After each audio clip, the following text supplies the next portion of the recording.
नमस्कार दोस्तों। आज मैं फिर से आपके सामने 10वीं कक्षा का एक सुंदर सा पाठ जो कि आत्मकथा अंश है उसे लेकर उपस्थित हुआ हूँ। पाठ का नाम है मेरी माँ और जिसको लिखा है स्वयं राम प्रसाद बिस्मिल जी ने अपनी माँ के प्रति अपना ऋण व्यक्त करते हुए ये पाठ लिखा है। उनका जन्म 1887 ईस्वी और निधन 1927 ईस्वी, लगभग 40 साल की उनकी आयु रही।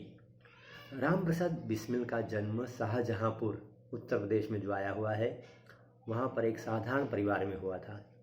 उनके जन्म के कुछ ही वर्ष पहले ही उनके पितामह यानी दादाजी रोजी रोटी की तलाश में ग्वालियर के अपने गांव से आकर यहाँ बसे थे, तो उनका मूल गांव होगा ग्वालियर में।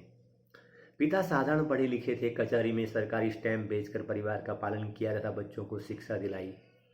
उर्दू मिडिल की परीक्षा में 2 बार असफल होने पर अंग्रेजी मिडिल की पढ़ाई की राम प्रसाद बिस्मिल ने। स्वाध्याय से बंगला भाषा सीखी। आरंभ में आर्य समाज की प्रवृत्तियों से जुड़े रहे, बाद में क्रांतिकारी संगठन में सक्रिय हुए। काकोरी रेल डकैती कांड का मुख्य अभियुक्त मानकर इन्हें फांसी की सजा हुई और वे शहीद हो गए। काकोरी रेलवे स्टेशन के पास जो सरकारी खजाना रेलगाड़ी में आ रहा था उसको लूटा इन्होंने, जिसमें चंद्रशेखर आज़ाद, राम प्रसाद बिस्मिल, राजेंद्र लाहिड़ी और बटुकेश्वर दत्त ये 4 अभियुक्त माने गए थे, तो इनमें से ये एक थे। आरंभ में राम तथा अज्ञात नाम से पत्र पत्रिकाओं में लिखते रहे। बांग्ला से ही हिंदी में अनुवाद भी किए। आत्मकथा फांसी के 2 दिन पहले ही जेल में पूरी करके उन्होंने किसी तरह बाहर भिजवाई, जिसके कुछ अंश श्री गणेश शंकर विद्यार्थी के संपादन में काकोरी के शहीद नाम से छपे। माँ केवल जन्म ही नहीं देती, व्यक्तित्व का निर्माण भी करती है। अपनी आत्मकथा के इन अंशों में प्रसिद्ध क्रांतिकारी राम प्रसाद बिस्मिल अपने जीवन निर्माण में अपनी माँ के अवर्णनीय योगदान के प्रति नतमस्तक होते हैं और जन्म जन्मांतर के में उनके ऋण से ऋण नहीं होने की अपनी विडंबना व्यक्त करते हैं कि वे ऋण नहीं हो पाएंगे, ऋण मुक्त नहीं हो पाएंगे। तो अब शुरू करते हैं पाठ। लखनऊ कांग्रेस में जाने के लिए मेरी बड़ी इच्छा थी। दादी जी और पिताजी तो विरोध करते ही थे, किंतु माताजी ने मुझे खर्च दे ही दिया। उसी समय शाहजहांपुर में सेवा समिति का आरंभ हुआ था। मैं बड़े उत्साह के साथ सेवा समिति में सहयोग देता था। पिताजी और दादाजी यानी दादी जी को मेरे इस प्रकार के कार्य अच्छे न लगते थे, किंतु माताजी मेरा उत्साह भंग न होने देती थी, जिनके कारण उन्हें अक्सर पिताजी की डांट फटकार तथा दंड सहन करना पड़ता था। वास्तव में मेरी माताजी देवी है। मुझमें जो कुछ जीवन तथा साहस आया वह मेरी माताजी तथा गुरुदेव श्री सोमदेव जी की कृपाओं का ही परिणाम है।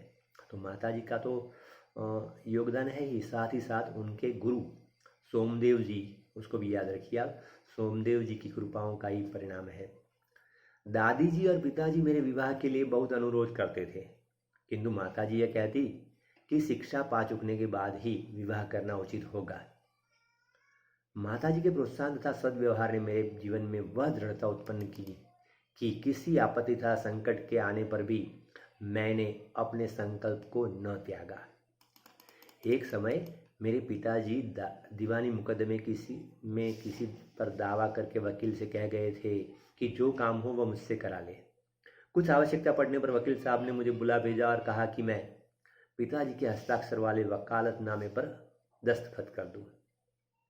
मैंने तुरंत उत्तर दिया कि यह तो धर्म विरुद्ध होगा, इस प्रकार का पाप मैं कदापि नहीं कर सकता। वकील साहब ने बहुत समझाया कि मुकदमा खारिज हो जाएगा, किंतु मुझ पर कुछ भी प्रभाव न हुआ, न मैंने हस्ताक्षर किए।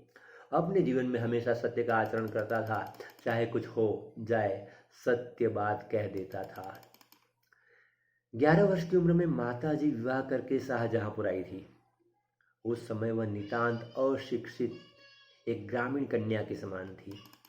शाहजहांपुर आने के थोड़े दिनों बाद दादी जी ने अपनी छोटी बहन को बुला लिया, क्योंकि ये छुट्टी थी माताजी। उन्होंने माताजी को गृह कार्य की शिक्षा दी। थोड़े दिनों में माताजी ने घर में सब कामकाज संभाल लिया और भोजन आदि का ठीक प्रबंध करने लगी। मेरे जन्म होने के 5 या 7 वर्ष बाद उन्होंने हिंदी पढ़ना आरंभ किया। देखिए, माताजी को भी शौक है, पढ़ने का शौक उन्हें खुद ही पैदा हुआ था। मोहल्ले की सखी सहेली जो घर पर आया करती थी, उन्हीं में जो शिक्षित थी, माताजी उनसे अक्षर बोध करती। इस प्रकार घर का सब काम कर चुकने के बाद जो कुछ समय मिला उसमें पढ़ना लिखना करती। परिश्रम के बल से थोड़े ही दिनों में ही वह देवनागरी पुस्तकों का अध्ययन करने लगी। मेरी बहनों को छोटी आयु में माताजी ही शिक्षा दिया करती थी। जब से मैंने आर्य समाज में प्रवेश किया, माताजी से खूब वार्तालाप होता था माँ से। उस समय की अपेक्षा अब उनके विचार भी कुछ उदार हो गए थे। यदि मुझे ऐसी माता न मिलती तो मैं भी अति साधारण मनुष्यों की भांति संसार चक्र में फंसकर जीवन निर्वाह करता।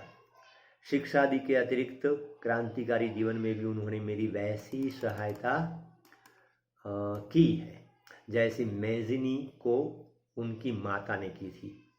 मेजनी के बात मैं बताता हूँ थोड़ी देर में। माताजी का सबसे बड़ा आदेश मेरे लिए यही था कि किसी की प्राण हानि न हो। उनका कहना था कि अपने शत्रु को भी कभी प्राण दंड न देना। माताजी ने यह बात वचन लिया था कि अपने शत्रु को भी कभी प्राण दंड न देना। उनके इस आदेश की पूर्ति करने के लिए भी मुझे मजबूरन 2-1 बार अपनी प्रतिज्ञा भंग करनी पड़ी थी। देखते हैं मेजनी कौन है। तो ये जो नीचे शब्दार्थ लिखे है उसमें लिखा है कि मेजनी 1805 से 1875 का जन्म इटली में हुआ था। वह लोकतंत्र का प्रबल समर्थक, परम देशभक्त, सक्रिय और निर्भीक नेता था। अनेक भागों में बटे इटली को एक करने में उनकी महत्वपूर्ण भूमिका थी। वह ऑस्ट्रियन शासन से इटली को मुक्त कराने के लिए जीवन भर लड़ता रहा। तो ऐसा था मेजनी। तो देखिए रामप्रसाद बिस्मिल को बाहरी दुनिया से भी कितना लगाव है। वे पढ़ते रहते थे कि विदेश में ऐसे क्रांतिकारी कौन थे, उन्होंने क्या का काम किया था। तो उनका प्रभाव पड़ना बिल्कुल स्वाभाविक था। और उनका जन्म भी कैसे है कि 1887 से 1927, मतलब कि जो भी हमारा स्वाधीनता संग्राम चल रहा था उसका मध्यांतर है। तो गांधी जी भी यहाँ पर आ गए थे, क्रांतिकारी घटनाएं भी यहाँ पर हो रही थी, तो उनसे बचना बिल्कुल असंभव था। तो वे अपने जीवन में ऐसी क्रांतिकारी घटनाओं से फिर जुड़ गए। अब बताते हैं कि माताजी से बात करते हुए कहते हैं, जन्मदात्री जननी, इस जीवन में तो तुम्हारा ऋण उतारने का प्रयत्न करने का भी अवसर न मिला। इस जन्म में तो क्या, यदि मैं अनेक जन्मों में भी सारे जीवन प्रयास करूं तो भी तुमसे ऋण नहीं हो सकता, ऋण मुक्त नहीं हो सकता। जिस प्रेम तथा दृढ़ता के साथ तुमने इस तुच्छ जीवन का सुधार किया है वह अवर्णनीय है। मुझे जीवन की प्रत्येक घटना का स्मरण है कि तुमने जिस प्रकार अपनी देववाणी का उपदेश देकर मेरा सुधार किया है। तुम्हारी दया से ही मैं देश सेवा में संलग्न हो सका। धार्मिक जीवन में भी तुम्हारे ही प्रोत्साहन ने सहायता दी। जो कुछ शिक्षा मैंने ग्रहण की उसका भी श्रेय तुम्ही को है। जिस मनोहर रूप से तुम मुझे उपदेश करती थी उसका स्मरण कर तुम्हारी मंगलमय मूर्ति का ध्यान आ जाता है और मस्तक झुक जाता है। तुम्हें यदि मुझे ताड़ना भी देनी हुई तो बड़े स्नेह से हर बात को समझा कर दिया। यदि मैंने दृष्टतापूर्ण उत्तर दिया तब तुमने प्रेम भरे शब्दों में यही कहा कि तुम्हें जो अच्छा लगे करो, किंतु ऐसा करना ठीक नहीं, इसका परिणाम अच्छा न होगा। जीवनदात्री, तुमने इस शरीर को जन्म देकर पालन पोषण ही नहीं किया बल्कि आत्मिक, धार्मिक तथा सामाजिक उन्नति में भी तुम ही मेरी सदैव सहायक रही। जन्म जन्मांतर परमात्मा ऐसी ही माता दे। महान से महान संकट में भी तुमने मुझे अधीर नहीं होने दिया। सदैव अपनी प्रेम भरी वाणी को सुनाते हुए मुझे सांत्वना देती रही। तुम्हारी दया की छाया में मैंने अपने जीवन भर में कोई कष्ट अनुभव नहीं किया। मैंने एक शब्द मैंने यहाँ पर देखा है, मैंने ज़्यादातर मैं देखता हूँ, कभी क्वेश्चन पेपर में देखता हूँ या लड़कों की कापियों में देखता हूँ, तो ये मैंने शब्द में काफ़ी गलती देखी गई है। मैंने में क्या करना है, मैं के ऊपर डबल मात्रा करना है, ऊपर अनुस्वार करना है और मैंने, ये याद रखना है हमेशा। हाँ, मैं जहाँ पर भी मैं का उपयोग होता है, गुजराती में बोलेंगे हूँ का जहाँ पर भी उपयोग होता है, तो मैं हमेशा डबल मात्रा आएगा, म के ऊपर डबल मात्रा आएंगे और ऊपर अनुस्वार बिंदी आएगी, ये याद रखना है, ठीक है आप सभी को। तो तुम्हारी दया और दया की छाया में मैंने अपने जीवन भर में कोई कष्ट अनुभव न किया। इस संसार में मेरी किसी भी भोग विलास ऐश्वर्य की इच्छा नहीं, केवल एक इच्छा है, वह यह कि एक बार श्रद्धापूर्वक तुम्हारे चरणों की सेवा करके अपने जीवन को सफल बना लेता, किंतु यह इच्छा पूर्ण होती नहीं दिखाई देती और तुम्हें मेरी मृत्यु की दुख भरी खबर सुनाई जाएगी।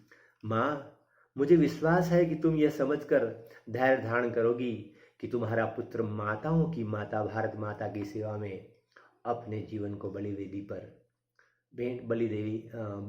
वेदी की भेंट कर गया और उसने तुम्हारी कोख कलंकित न की। अपनी प्रतिज्ञा पर दृढ़ रहा। जब स्वाधीन भारत का इतिहास लिखा जाएगा तो उसके किसी पृष्ठ पर उज्जवल अक्षरों में तुम्हारा भी नाम लिखा जाएगा।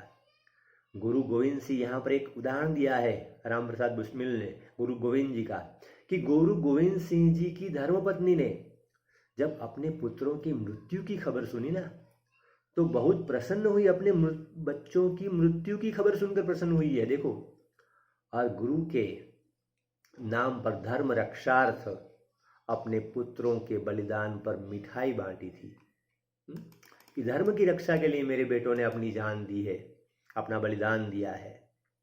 जन्मदात्री माँ, वर दो कि अंतिम समय भी मेरा हृदय किसी प्रकार विचलित न हो और तुम्हारे चरण कमलों को प्रणाम कर मैं परमात्मा का स्मरण करता हुआ शरीर त्याग करूं। हे माँ, तुम मेरे लिए ऐसी प्रशंसनीय हो कि तुम्हारे कारण आज जो भी मैं हूँ वह तुम्हारे ही कारण हूँ। हे माँ, मुझे माफ़ करना कि मैं आपकी सेवा तो न कर सका, मगर जो हर व्यक्ति की माँ है, ऐसी भारत माता के चरणों में अपने जीवन को बलिदान करने जा रहा हूँ। हे माँ, मेरा प्रणाम स्वीकार करना। नमस्कार।